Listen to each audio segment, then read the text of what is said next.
நாலு வயசுலாம் அவர்களுக்கு முதல் சிலமத்தை சொல்லி முடிக்கிறது. அஸ்ஸலாமு அலைக்கும்.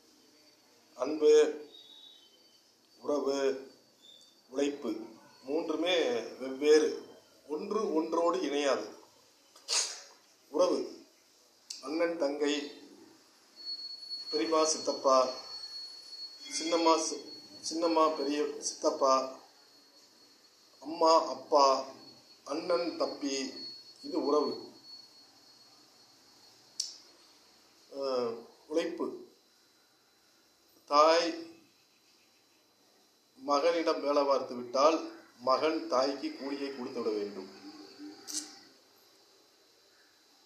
தாயிடம் மகன் வேலை பார்த்து விட்டால் தாய் கூலியை கொடுத்து விட வேண்டும். வாயா இருந்தாலும் வகுரா இருந்தாலும், தாயா இருந்தாலும் மகனா இருந்தாலும் வாய் வேற வகுறு வேற, அதனால கூலியை கொடுத்துடணும். தாய் சாப்பிட்டா மகனுக்கு பசி அடங்கிறாது, பசி அடங்கிறாது. மகன் சாப்பிட்ட மாதிரி ஆயிடாது, மகனும் சாப்பிடணும். சாப்பிட்டா தான் பசி அடங்கும். அதனால வேலை பார்த்த கூலியை கொடுத்துடணும். இது உழைப்பு. அதுக்கடுத்து உழைப்பு, உறவு, அன்பு. அன்பு தாய் மகன் மீது வைத்திருக்கும் அன்பு, அண்ணன் தங்கை மீது வைத்திருக்கும் அன்பு, அண்ணன் தம்பி மீது வைத்திருக்கும் அன்பு, காதலி மீது வைத்திருக்கும் அன்பு.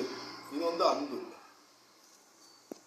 ஒவ்வொன்று ஒன்றோடு ஒன்று, இந்த மூன்றுமே ஒன்றோடு ஒன்று இணையாது. ஒவ்வொன்று ஒவ்வொரு பாதையை நோக்கி பயணம் செய்து கொண்டிருக்கும். பார்த்துருப்பீங்க.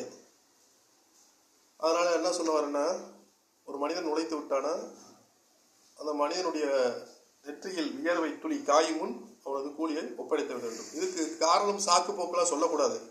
நீ இரவு நேரங்கள் தூங்கிட்ட, அதனால உனக்கு கூலி தர முடியாது அப்படிலாம் சொல்லக்கூடாது. அவன் வேலை பார்த்த வரைக்கும் கூலியை கொடு. தூங்கினா தூங்கிட்டு போறான், அதுக்கு முன்னாடி அவன் வேலை பார்த்துருப்பான்ல, அந்த கூலியை கொடு. இதுக்கு சாக்கு போக்கெல்லாம் சொல்லக்கூடாது. இறைவன் சொல்றான், நான் சொல்லலை. மனிதன் கூலியை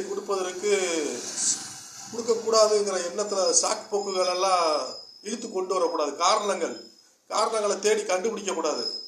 இவனுக்கு என்னடா செய்யலாம், இவனுக்கு எப்படி இவனை ஓரம் கட்டுறது, இவனுக்கு கூலி கொடுக்காம எப்படி ஓரம் கட்டுறது அப்படின்னு சொல்லி